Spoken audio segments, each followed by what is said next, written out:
Let's begin this morning with the Federal Reserve's latest policy announcement set to cross the tape 2 p.m. Eastern. And of course, Fed Chair Jay Powell will take questions from the media beginning at 2:30 p.m. Eastern. Yahoo Finance Fed correspondent Brian Cheung stopping by now with his patent pending, I should say, FOMC 3 preview of today's Fed proceedings.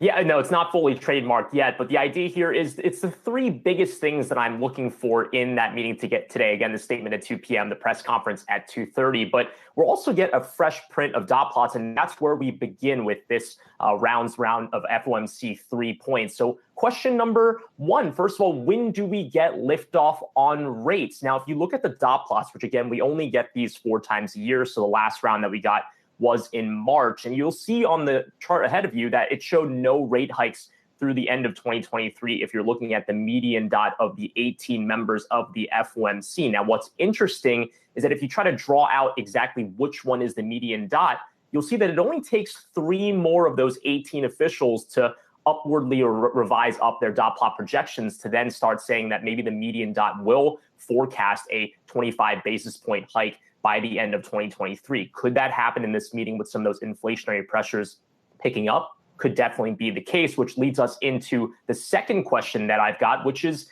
everyone still team transitory? This is obviously the talking point that everyone's been kind of floating out there since we saw inflationary pressures rise from the readings on PCE, CPI as of yesterday, the PPI. We know that core CPI, the consumer price index, rose by 3.8% year over year. And we're starting to see some Fed officials blink a little bit in response to those higher readings, maybe wondering if it's not necessarily just the supply chain issues, which leads us to the last question here, which is, did you have the talk? Not that talk, but the taper talk. This is something that the Fed has been alluding to for a while. We know that the Fed balance sheet has tilted just above $8 trillion.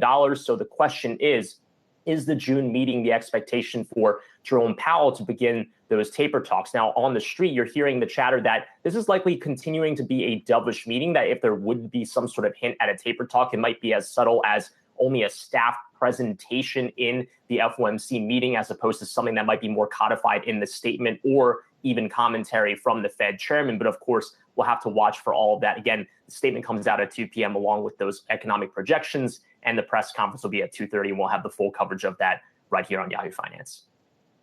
Hey, Brian, do you think that the Fed is going to get questions at the presser about the persistently low 10-year yield? That's something that we've been talking about recently. And, you know, one would think that the Fed is watching it also. I'm curious what they would have to say about it.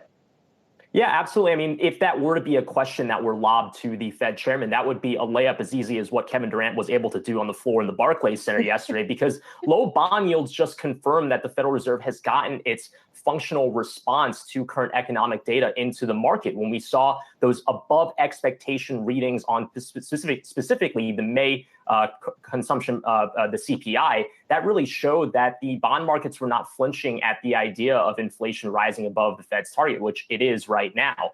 Now, of course, that means that the Fed is kind of getting its point out there that these are likely to be transitory, because otherwise bond markets likely would have ripped up over the concerns that maybe the economy was overheating. Now, of course, will that continue to be the case if those inflationary readings continue to tilt higher in coming months? That's going to remain a question. But if Jerome Powell is asked about it, he would likely say bond markets are confirming what we were already telling them over the past few months. Brian, if there's a surprise to be had in the dot plots, what would it be? I think when it comes to the surprise, we have to watch for those 3 members that could, if they decide to upwardly revise their 2023 projections, would change that median dot as I kind of laid out. Now, of course, when we talk about the dot plot projections, we know for some time that Jerome Powell has been really actively de-emphasizing their use in terms of a kind of projection for where the economy is going to go, because all of those 18 members will obviously have different views on the economy. So it kind of raises a question, why does the median dot matter? In fact, we don't even know who the median dot is. It's very difficult to try to pinpoint exactly which dot is attributed to which FOMC policymaker. Now, of course, when it comes to markets, we know that they almost read these dot plots like they're canon. So obviously, if there were to be some uptake in where that median dot is, that could indeed present some sort of hawkish risk to this meeting. But at least from what Wall Street is expecting, it seems like most people are expecting that median dot to remain pinned down at near zero through 2023, at least for this meeting. I mean, we do know Kaplan's dot. So we at least we have that one identified. We have that one ID'd on the dot plot. But Brian, we talk a lot about transitory inflation pressures and the dot plot, but it really does seem that Chair Powell right now is remaining most focused on not repeating something that has come up a couple times in your lifetime, which began in 1993, which of course is a taper tantrum for the Fed as they unwind some of these policies. Right, 2013 is really top of mind. The 1994 surprise, that really shocked bond markets in the middle of that expansion, and it seems that while the media is focused on inflation because that has kind of a consumer side of it and the technical side of it, for Powell, it does seem like avoiding a taper tantrum is top of mind right now. And I just wonder, as someone who's so focused on the Fed, if you feel like maybe we're gliding past the difficulty or the focus, that Powell and others are putting on that part of removing policy here.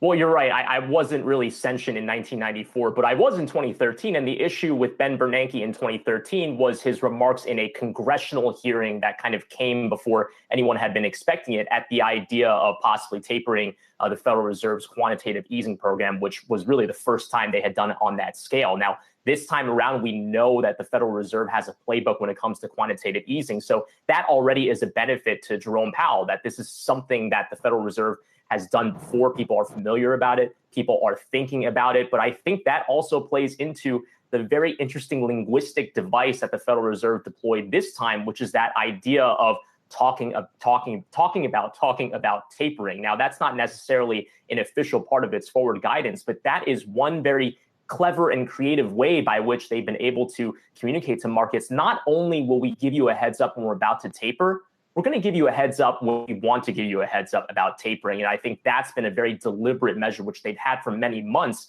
in preparing the bond markets for these conversations. And again, based off of the reactions to those high inflation readings for the month of May, it seems like it's working so far. The question is whether or not it will continue to work in the coming months.